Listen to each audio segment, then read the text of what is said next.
Assalamualaikum teman-teman, kami dari kelompok 3 akan mempresentasikan jurnal penelitian yang berjudul Association Between the Managerial Ability and Long-Term Performance in Merger and Acquisitions yang ditulis oleh Adinda Ayu Jelita Putri dan Diah Hari Suryaningrum.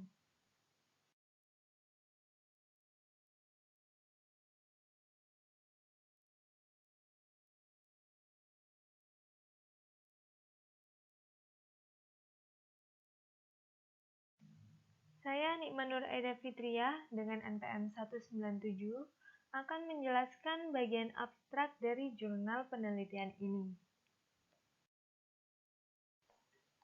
Merger dan akuisisi masih menjadi topik hangat untuk dibicarakan dan sering dipandang sebagai masalah prioritas tinggi di seluruh dunia sebagai keputusan yang kontroversial karena memiliki dampak yang kompleks.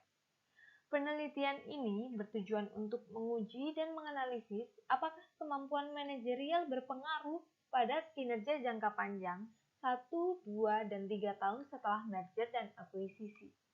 Selain itu, penelitian ini juga bertujuan untuk menguji apakah kemampuan manajerial akuisisi secara horizontal berpengaruh pada kinerja jangka panjang daripada diversifikasi akuisisi. Penelitian ini menggunakan penelitian kuantitatif. Sampel penelitian ini adalah 14 perusahaan publik dengan periode penelitian 10, 9, dan 8 tahun setelah merger dan akuisisi tercatat di Bursa Efek Indonesia dan KPPU pada tahun 2010 sampai dengan 2012. Hasil penelitian menunjukkan bahwa kemampuan manajerial berpengaruh terhadap kinerja operasi 1 tahun setelah merger dan akuisisi. Hasil penelitian lainnya menunjukkan bahwa kemampuan manajerial tidak berpengaruh pada kinerja operasi jangka panjang 2 dan 3 tahun setelah merger dan akuisisi. Selain itu, kemampuan manajerial akuisisi secara horizontal tidak berpengaruh pada kinerja operasi jangka panjang 1, 2, dan 3 tahun setelah merger daripada akuisisi yang telah diversifikasi. Selanjutnya akan dijelaskan lebih lanjut oleh teman saya. Saya, Serina Natasha Agatha, dengan NPM 19013010187. Saya akan menjelaskan tentang pengantar dari jurnal ini. Merger dan akuisisi merupakan bentuk penggabungan usaha, baik membentuk usaha baru atau hanya memperoleh sejumlah saham. Jurnal ini mengkaji hubungan antara kemampuan manajerial, pengakuisisi, dan kinerja operasi jangka panjang dalam merger dan akuisisi secara horizontal. Menurut teori neoklasik, yang menjelaskan bahwa manfaat yang dihasilkan dari merger dan akuisisi dapat diperoleh dengan mudah jika perusahaan memiliki motivasi dalam merger dan akuisisi. Dan sebaliknya, jika tidak memiliki motivasi, merger dan akuisisi ini tidak memiliki pengaruh yang signifikan. Jurnal ini dijelaskan dengan berbagai hipotesis. Hipotesis ini disajikan dengan yang pertama, H1, kemampuan manajerial pihak pengakuisisi yang mempengaruhi. Yang pertama, kinerja operasi 1 tahun setelah merger dan akuisisi, kinerja operasi 2 tahun setelah merger dan akuisisi, kinerja operasi 3 tahun setelah merger dan akuisisi, dan kinerja jangka panjang operasi setelah merger dan akuisisi. Yang kedua, H2, kemampuan manajerial dalam akuisisi yang mempengaruhi operasi horizontal. Yang pertama ada operasi kinerja 1 tahun setelah merger dan akuisisi daripada akuisisi diversifikasi. Yang kedua ada operasi kinerja 2 tahun setelah merger dan akuisisi daripada akuisisi yang terdiversifikasi. Yang ketiga ada operasi kinerja 3 tahun setelah merger dan akuisisi daripada akuisisi yang terdiversifikasi. Yang terakhir ada kinerja operasi jangka panjang setelah merger dan akuisisi dari akuisisi terdiversifikasi. Sebelumnya perkenalkan terlebih dahulu, nama saya Christine Maria Febrianti dengan NPM 204. Di sini, saya akan menjelaskan metode penelitian dari artikel Association between the Managerial Ability and Long-Term Performance in Mergers and Acquisitions. Metode penelitian. Penelitian ini menggunakan data kuantitatif. Dan menurut Sugiono, pada tahun 2016, metode penelitian kuantitatif dapat diartikan sebagai metode penelitian yang berlandaskan pada filsafat positif, digunakan untuk meneliti pada populasi atau sampel tertentu. Pengumpulan data menggunakan instrumen penelitian, analisis data bersifat kuantitatif atau statistik. Dan objek pada penelitian kali ini adalah kinerja operasi perusahaan jangka panjang setelah merger dan akuisisi yang terdapat pada laporan keuangan dan laporan tahunan perusahaan. Sedangkan untuk subjeknya sendiri adalah perusahaan publik yang melakukan merger dan akuisisi, keduanya dalam industri sejenis maupun lintas industri, dan terdaftar di KPPU dan di BEI pada tahun 2010 hingga 2019. Selanjutnya, dalam metode ini menggunakan teknik sampling, dan teknik sampling yang digunakan pada penelitian ini adalah metode purposive sampling, di mana purposive sampling sendiri adalah pemilihan sampel yang berdasarkan pada suatu karakteristik tertentu dalam suatu populasi yang memiliki hubungan dominan, sehingga dapat digunakan untuk mencapai tujuan penelitian. Nah, dengan kriteria yang sudah ditentukan sebelumnya, di antara lain, yang pertama, ada perusahaan publik yang melakukan merger dan akuisisi keduanya dalam industri sejenis maupun lintas industri yang terdaftar di KPPU dan di BEI pada tahun 2010 hingga 2019. Yang kedua, ada perusahaan yang menyediakan data sekunder mengenai laporan keuangan perusahaan dan laporan tahunan yang lengkap yang bisa didownload atau diakses di website official IDX pada masing-masing perusahaan di tahun 2010 hingga 2019. Dan yang terakhir adalah perusahaan menyajikan laporan keuangannya dalam mata uang rupiah.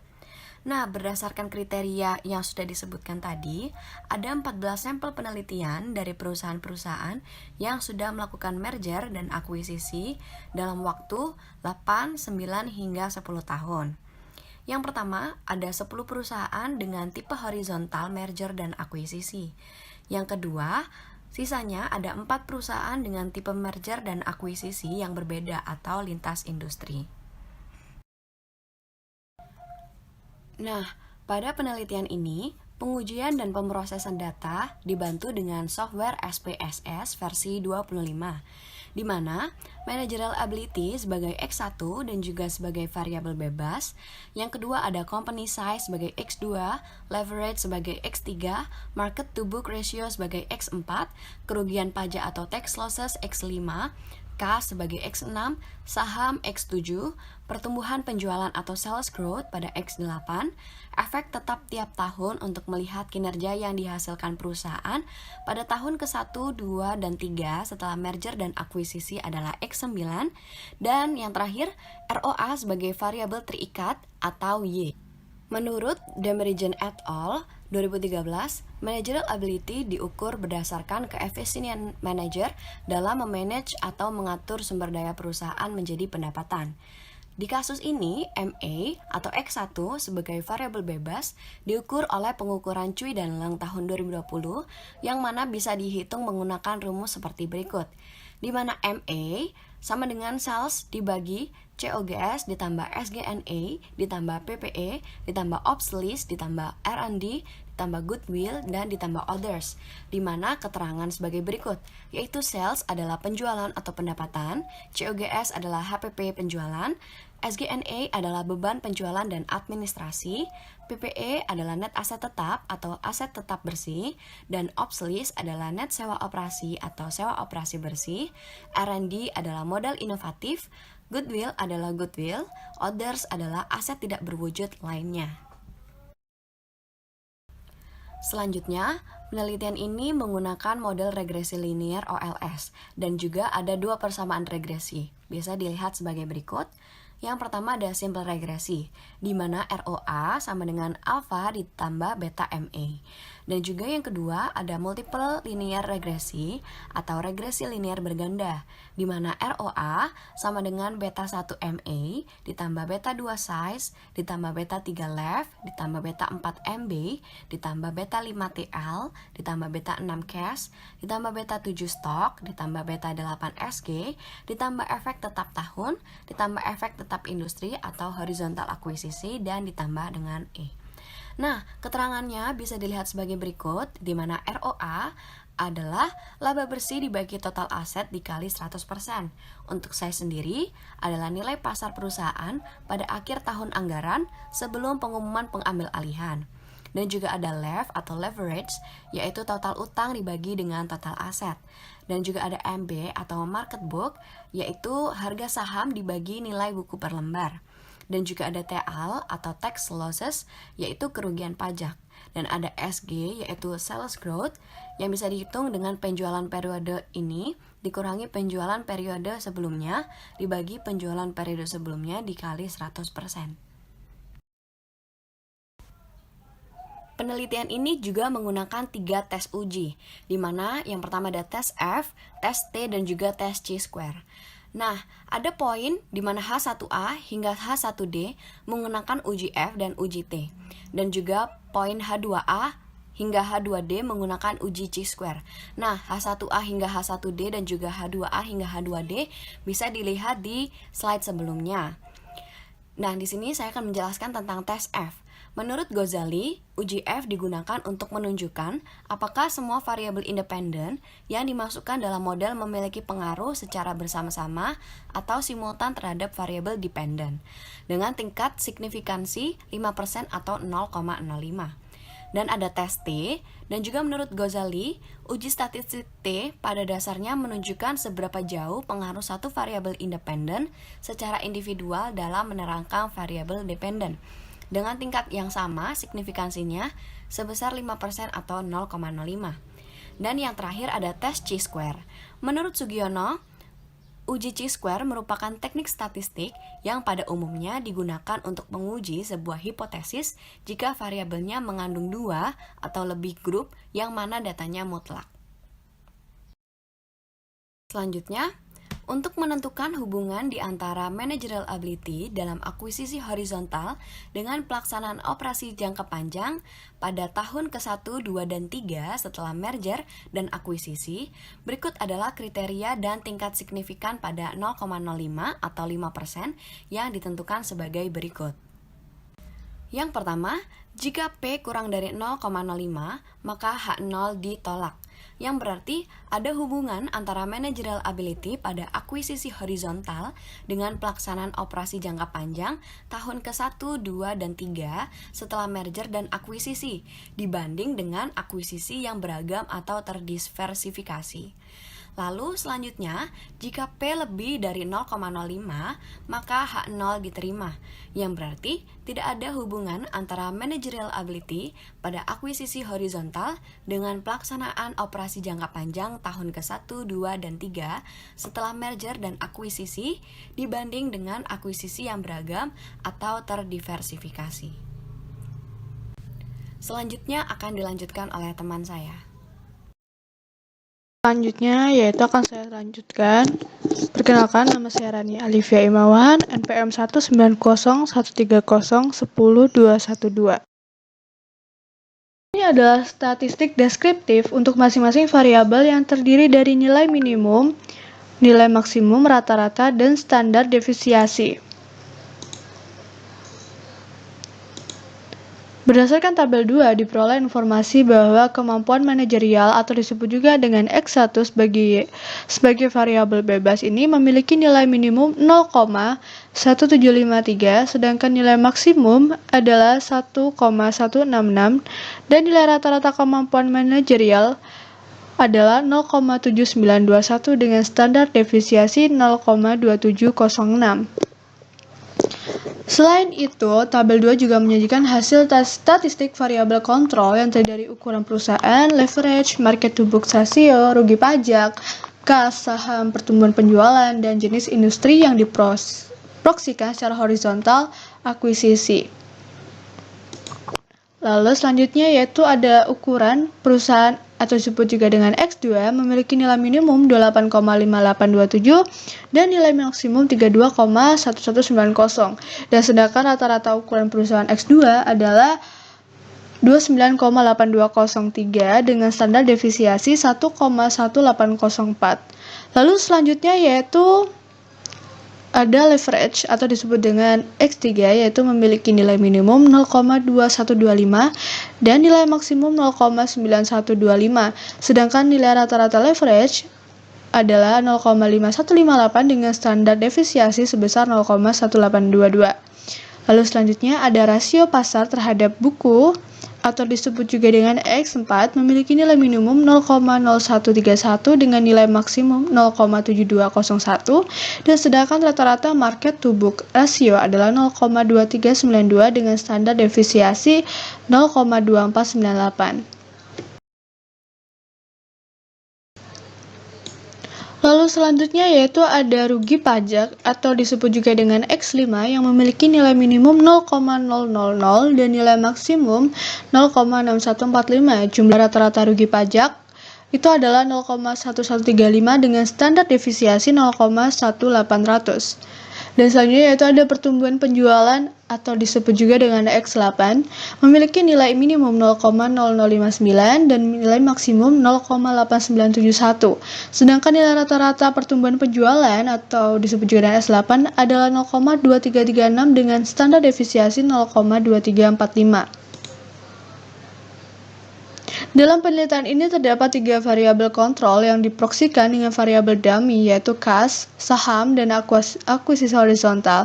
Nah, masing-masing variabel ini tersebut memiliki nilai minimum 0 dan nilai maksimum 1. Nah, di sini juga menyajikan hasil statistik variabel dependen yaitu kinerja operasi yang diproksikan dengan ROA atau disebut dengan Y dengan variabel kontrol tahun efek tahap 1, 2, dan 3 tahun setelah merger dan akuisisi. Di sini ada ROA 1 memiliki nilai minimum min 0,2697 dan nilai maksimum 0,1741 dan sedangkan nilai rata-rata ROA 1 adalah 0,0515 dengan standar defisiasi 0,1036. Lalu selanjutnya ada ROA 2 memiliki nilai minimum min 0,0295 dengan nilai maksimum 0,1707 sedangkan nilai rata-rata ROE 2 adalah 0,0568 dengan standar defisiasi 0,0515. Lalu selanjutnya ada ROA 3 yaitu memiliki nilai minimum min 0,0353 dengan nilai maksimum 0,1502. Dan sedangkan jumlah rata-rata ROA 3 adalah 0,0423 dengan standar defisiasi 0,0446. Nah, juga ini ada di dalam tabel ini juga menyajikan hasil statistik kinerja operasi jangka panjang yang diukur dengan return on assets atau disebut dengan ROA yang memiliki nilai minimum min 0,2697 dan nilai maksimum 0,3099 dan sedangkan jumlah rata-rata ROA adalah 0,0495 dengan standar defisiasi 0,036.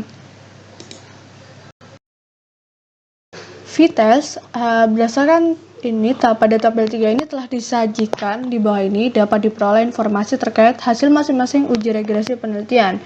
Nah, berdasarkan tabel 3 dapat diketahui bahwa hasil uji F pada regresi sederhana dengan variabel kontrol ROA 1 dapat diketahui nilai signifikan 0,013 lebih kecil daripada 0,05 dengan V menghitung sama dengan 8.477. Hasil uji V pada regresi linear berganda dengan variabel kontrol ROA 1 dapat diketahui nilai signifikan 0,211 itu lebih dari 0,05 dengan V menghitung sama dengan 2127. Nah, sehingga dapat disimpulkan bahwa pada regresi sederhana kemampuan manajerial berpengaruh terhadap kinerja operasi 1 tahun setelah merger dan akuisisi. Namun jika diuji dengan regresi linear berganda, maka kemampuan manajerial, ukuran perusahaan, leverage, market to book rasio, rugi pajak, saham, pertumbuhan penjualan, dan akuisisi horizontal itu tidak berpengaruh terhadap kinerja operasi 1 tahun setelah merger dan akuisisi. Lalu selanjutnya yaitu ada hasil uji IV pada regresi sederhana dengan variabel kontrol ROA2. Dapat diketahui nilai signifikansinya adalah 0,892 yaitu lebih besar daripada 0,05 dengan V menghitung sama dengan 0,019. Hasil uji V pada regresi linear berganda dengan variabel kontrol ROA2 dapat diketahui dengan nilai signifikan 0,608 itu lebih dari 0,05 dengan V menghitung yaitu 0,838. Bisa menyimpulkan meskipun dalam mengunyah sederhana atau linear berganda, setiap regresi yang memiliki nilai lebih besar daripada 0,05 itu regresi penting yang berarti kemampuan manajerial, ukuran perusahaan, leverage, market to book rasio, rugi pajak, saham, pertumbuhan penjualan, dan akuisisi horizontal itu tidak berpengaruh pada kinerja operasi 2 tahun setelah merger dan akuisisi.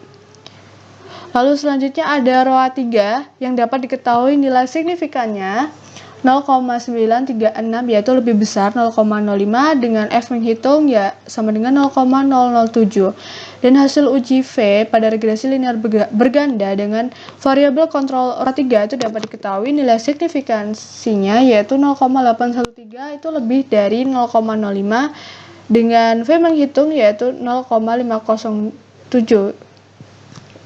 Jadi dalam hal ini juga berarti tidak berpengaruh pada kinerja operasi 3 tahun setelah merger dan akuisisi.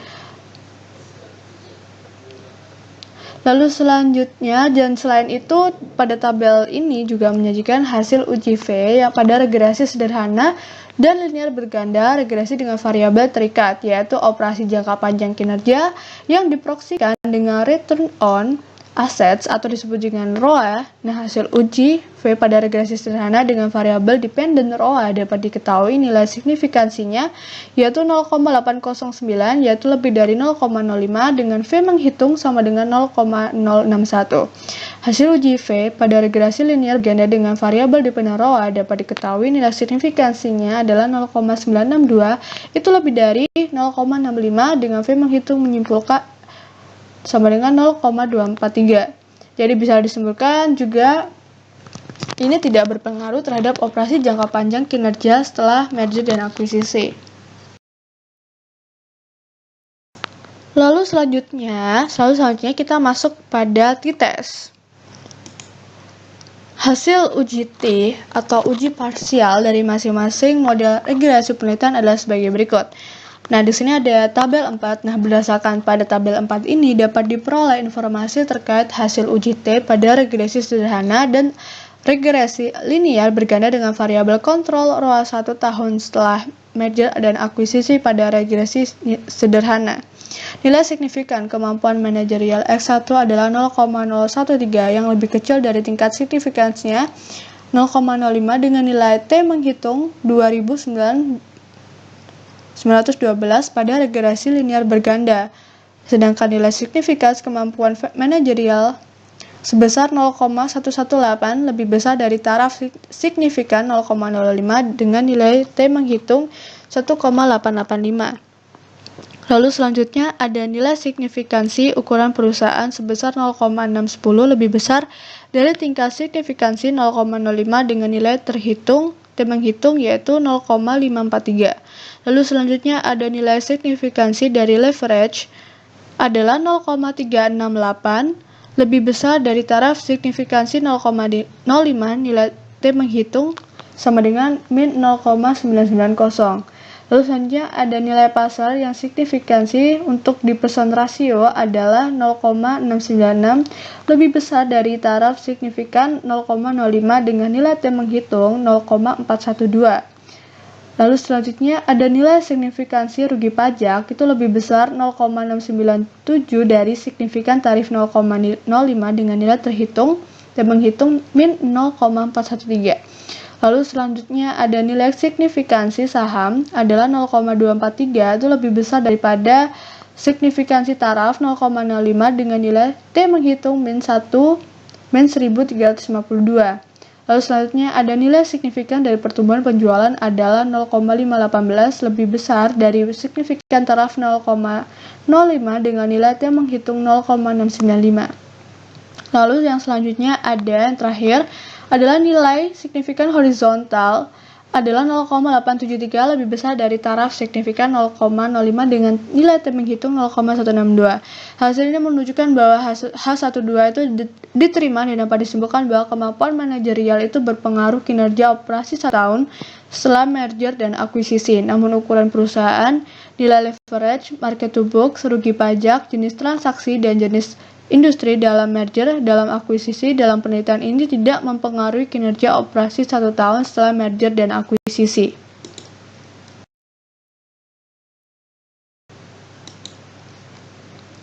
Lalu selanjutnya ada tabel 5, yaitu pada berdasarkan tabel 5 ini dapat diperoleh informasi terkait hasil uji T pada regresi sederhana atau regresi linear berganda dengan variabel kontrol ROA2 tahun setelah merger dan akuisisi.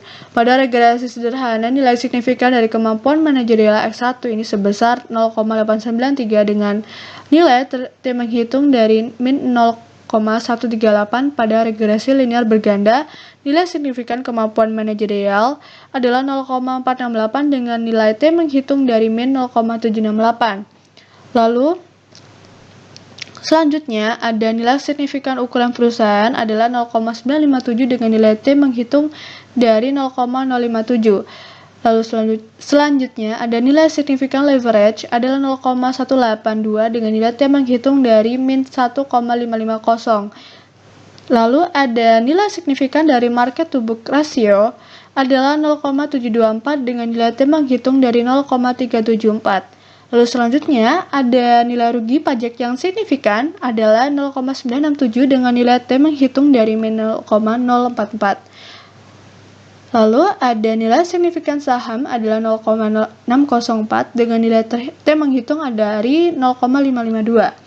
Lalu ada nilai signifikan pertumbuhan penjualan adalah 0,458 dengan nilai T menghitung dari min 0,803. Lalu selanjutnya yang terakhir adalah perolehan horizontal yang signifikan adalah nilai 0,173 dengan nilai menghitung dari min 1591. Nah, dapat dilihat bahwa nilai signifikan dari semua variabel dalam regresi sederhana dan regresi linear berganda memiliki nilai yang lebih besar dari yang telah ditentukan tingkat signifikan 0,05.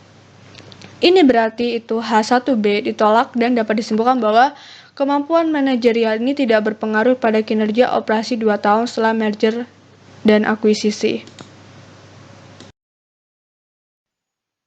Berdasarkan tabel 6, terdapat informasi sebagai berikut.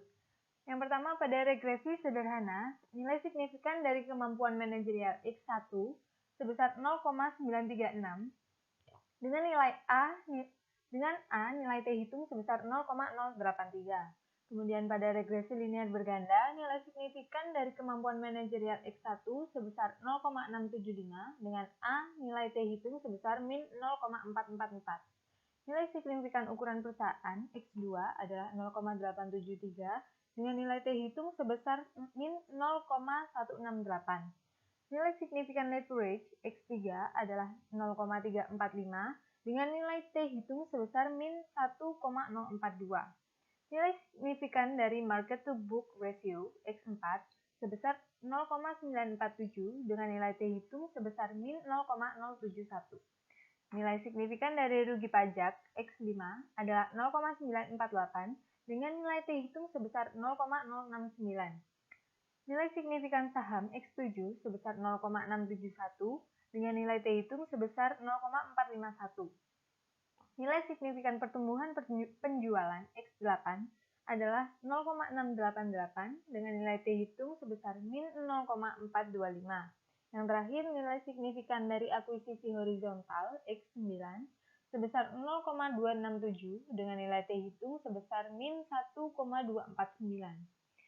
Nah, dapat dilihat bahwa nilai signifikan dari semua variabel dalam regresi sederhana dan regresi linier berganda memiliki nilai lebih besar dari yang telah ditentukan tingkat signifikasinya, yaitu 0,05.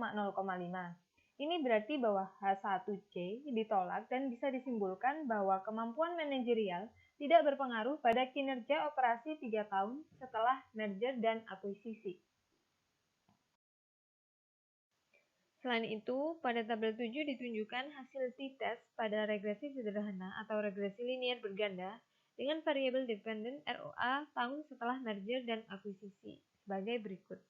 Pada regresi sederhana, nilai signifikan dari kemampuan manajerial X1 sebesar 0,809 dengan A nilai T hitung sebesar min 0,248. Pada regresi linier berganda, nilai signifikan kemampuan manajerial X1 sebesar 0,722 dengan A nilai T hitung sebesar min 0,377.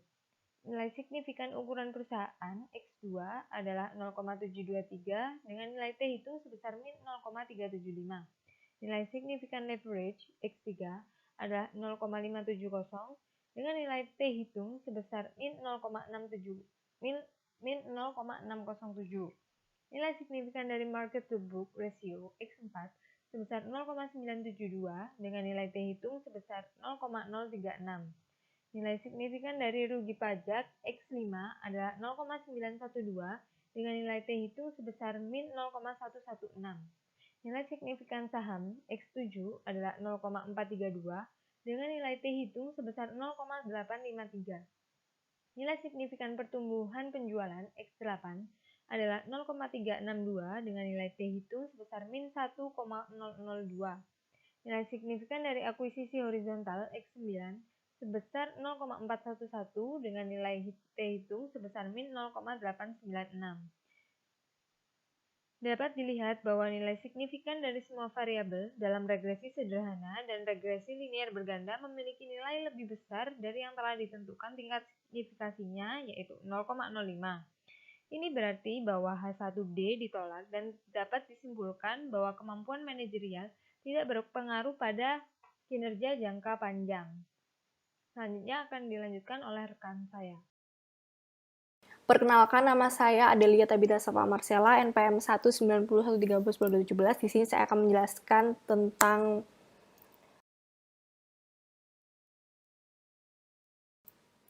uji C kuadrat. Nah, berdasarkan tabel 8 di samping ini adalah informasi tentang hasil uji dari C square yang mengatakan jika nilai signifikannya itu akuisisi horizontal pada kinerja operasi tahun pertama, kedua, dan ketiga setelah merger dan akuisisinya itu adalah sebesar 0,374. Kemudian terdapat nilai signifikannya pada horizontal di ROA itu adalah 0,301. Sehingga dapat disimpulkan bahwa semua nilai probabilitas lebih dari 0,05 dan H0 itu dapat diterima. Nah, artinya itu adalah tidak ada hubungan antara kemampuan manajerial dalam mengakuisisi di horizontal dengan kinerja operasi jangka panjang yang didapat. Dan tahun pertama, kedua, dan tiga setelah merger dan akuisisi dibandingkan dengan akuisisi terdiversifikasi, sehingga hasil pengujian hipotesis ini mengatakan bahwa H2A, H2B, H2C, serta H2D itu mengalami penolakan. Artinya itu apa sih? Kenapa kok bisa mengalami penolakan? Karena kemampuan manajerial dalam akuisisi horizontalnya itu tidak berpengaruh terhadap kinerja operasi jangka panjang. Dan kinerja operasi selama 1, 2, dan 3 di tahun tersebut setelah merger dan akuisisi daripada akuisisi yang sudah terdiversifikasi. Nah, selanjutnya di sini saya akan menjelaskan tentang pengaruh kemampuan manajerial terhadap kinerja operasional tahun pertama, kedua, dan ketiga setelah merger akuisisi. Nah, berdasarkan hasil penelitian pengujian regresi sederhana terhadap nilai signifikannya dari variabel yang menunjukkan kemampuan manajerialnya atau bisa disebut sebagai X1 atau bisa dikatakan sebagai nilai lebih kecil dari tingkat signifikannya yang telah ditentukan sebesar 0,05, yang artinya dapat meningkatkan kemampuan manajerial yang diikuti dengan kinerja operasi 1 tahun setelah merger dan akuisisi. Nah, di dalam pengaruh kemampuan manajerial terhadap kinerja operasionalnya ini ada beberapa teori menurut para ahli. Yaitu yang pertama ada neoklasik dari Ahern dan Weston pada tahun 2007, yaitu kombinasi bisnis bisa dijadikan hal yang produktif dari perusahaan itu sendiri. Maksudnya adalah dari produktif itu sendiri adalah manfaat dari sinergis, merger, dan akuisisi yang bisa diwujudkan.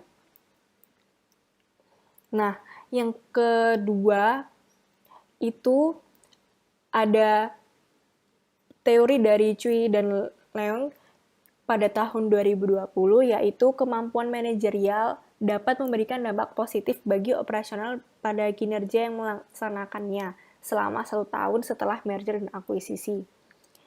Nah, yang ketiga itu juga ada Chen dan Lin pada tahun 2018, yaitu dengan memiliki kemampuan yang tinggi, kedepannya bisa menghasilkan berupa peningkatan laba yang tinggi juga.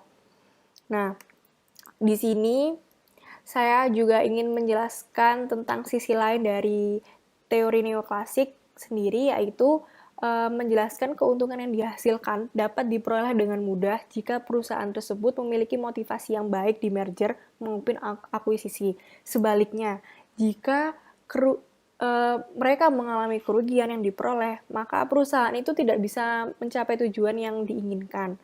Dan hal ini itu didukung oleh Faizan et al.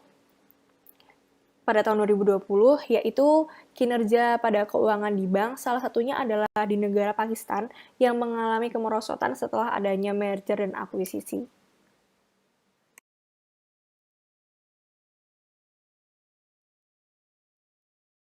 Perkenalkan, nama saya Rusdi Halim Wibawa Jati, NPM 190130101024. Di sini saya akan menjelaskan pengaruh kemampuan manajerial terhadap kinerja operasional jangka panjang setelah merger dan akuisisi.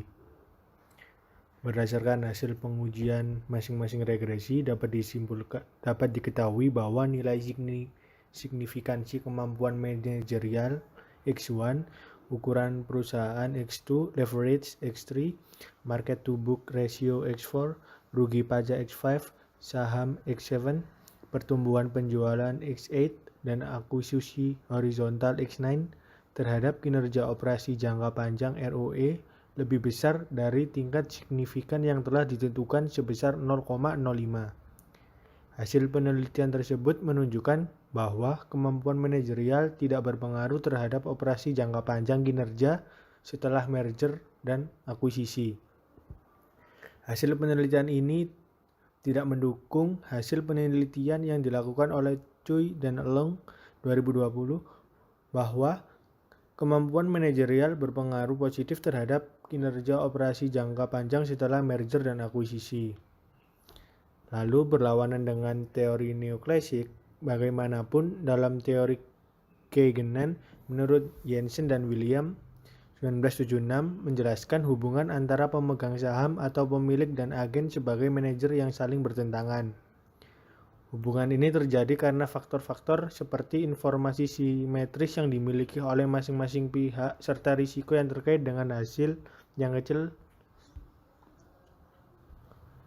lalu didukung oleh hasil penelitian yang dilakukan oleh Wibowo dan Hamdani 2020 bahwa aksi korporasi merger dan akuisisi tidak berpengaruh positif terhadap penciptaan nilai dan kinerja perusahaan. Artinya, sinergi tindakan merger dan akuisisi yang bersumber dari keputusan manajer belum mampu meningkatkan nilai dan kinerja perusahaan, baik dalam jangka pendek maupun dalam jangka panjang. Lalu selanjutnya, pengaruh kemampuan manajerial dalam akuisisi horizontal terhadap kinerja operasional 1, 2, dan 3 tahun setelah merger dan akuisisi daripada akuisisi diversifikasi. Yang pertama, berdasarkan uji Chi-square, menunjukkan bahwa nilai signifikansi akuisisi horizontal terhadap kinerja operasi 1, 2, dan 3 tahun setelah merger dan akuisisi lebih besar dari tingkat signifikan 0,05. Hasil penelitian tersebut menunjukkan bahwa kemampuan manajer secara horizontal akuisisi tidak mempengaruhi kinerja operasi 1, 2, dan 3 tahun setelah merger dan akuisisi daripada akuisisi yang terdiversifikasi. Lalu, yang kedua, hasil penelitian ini bertentangan dengan hasil penelitian yang dilakukan oleh Choi and Long 2020 bahwa terdapat pengaruh positif kemampuan manajerial terhadap kinerja jangka panjang pasca akuisisi yang akan lebih diucapkan dalam akuisisi horizontal daripada akuisisi terdiversifikasi. Lalu yang ketiga, Dharma Setia dan Sulaiman 2009. Namun dalam teori redistribusi menurut Dharma Setia dan Sulaiman menjelaskan teori dibalik terjadinya penggabungan usaha. Salah satunya yaitu melakukan M&A lintas industri agar perusahaan dapat lebih mudah menjaga stabilitas pendapatannya, mendukung kegiatan usaha dan operasional perusahaan untuk mengamankan posisi kompetitif dan dapat meningkatkan efisiensi perusahaan. Lalu, yang selanjutnya, pengaruh kemampuan manajerial dalam akuisisi horizontal pada kinerja operasi jangka panjang setelah merger dan akuisisi daripada akuisisi diversifikasi. Yang pertama, berdasarkan hasil uji Chi-square menunjukkan bahwa nilai signifikan akuisisi horizontal terhadap kinerja operasi jangka panjang setelah merger dan akuisisi lebih dari 0,05 dengan tingkat signifikansi yang telah ditentukan. Hasil penelitian tersebut menunjukkan bahwa kemampuan manajerial dalam akuisisi horizontal tidak mempengaruhi kinerja operasi jangka panjang setelah merger dan akuisisi dibandingkan dengan diversifikasi akuisisi. Lalu yang kedua ada Choi and Long. Hasil penelitian ini tidak mendukung hasil riset yang dilakukan oleh Choi and Long bahwa kemampuan manajerial secara horizontal akuisisi memiliki efek positif pada kinerja operasi jangka panjang setelah merger dan akuisisi. Menurut Choi and Long, dalam industri yang sama atau serupa, manajer tidak perlu mempelajari pengetahuan industri baru sehingga akuisisi horizontal melibatkan biaya yang lebih sedikit daripada akuisisi horizontal. Lalu, teori redistribusi Dharma Setia dan Sulaiman. Namun dalam teori redistribusi menjelaskan perusahaan yang melakukan merger dan akuisisi lintas industri memiliki motivasi untuk memudahkan perusahaan dalam menjaga stabilitas pendapatannya, mendukung kegiatan bisnis dan operasional perusahaan untuk mengamankan posisi kompetitif dan meningkatkan efisiensi perusahaannya.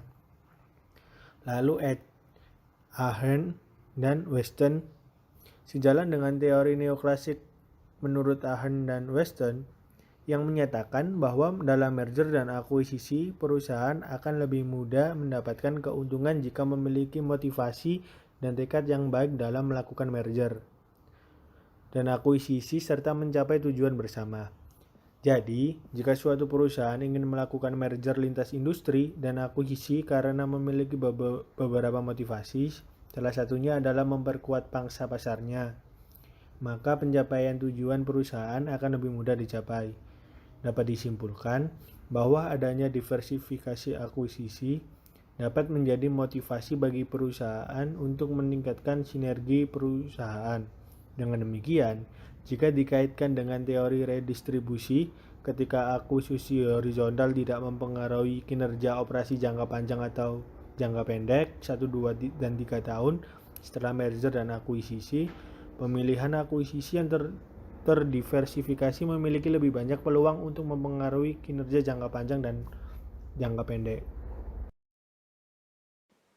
Nah, selanjutnya saya akan menjelaskan tentang kesimpulan dari penelitian ini. Adalah kesimpulan yang dapat diambil dari hasil penelitian di atas adalah dapat dikatakan bahwa kemampuan manajerial berpengaruh terhadap kinerja operasi yang dilakukan selama 1 tahun setelah merger dan akuisisi. Dan di sisi lain ini, kemampuan manajerial selama 2-3 tahun tidak ada pengaruh di bagian kinerja operasinya setelah merger dan akuisisi. Dan kinerja jangka panjangnya juga. Kemudian, pada akuisisi horizontalnya tidak ada pengaruh juga di kinerja jangka panjang di tahun pertama, kedua, sampai tahun ketiga. Nah, penelitian ini juga memiliki keterbatasan. Salah satunya terletak pada pengujian variabel kontrol, yaitu ada kas yang memiliki nilai yang sangat tidak signifikan, sehingga variabel tersebut dikecualikan dalam pengujian oleh software SPSS. Oleh karena itu, saran yang diberikan untuk penelitian selanjutnya untuk menambahkan variabel kontrol seperti CEO karakteristik dan lain-lain, serta kalau bisa lebih menambahkan sampel penelitian yang lebih luas agar penelitian lebih bisa dipahami lagi. Terima kasih. Berikut yang dapat kelompok 3 sampaikan. Apabila ada kesalahan kata kami mohon maaf. Terima kasih.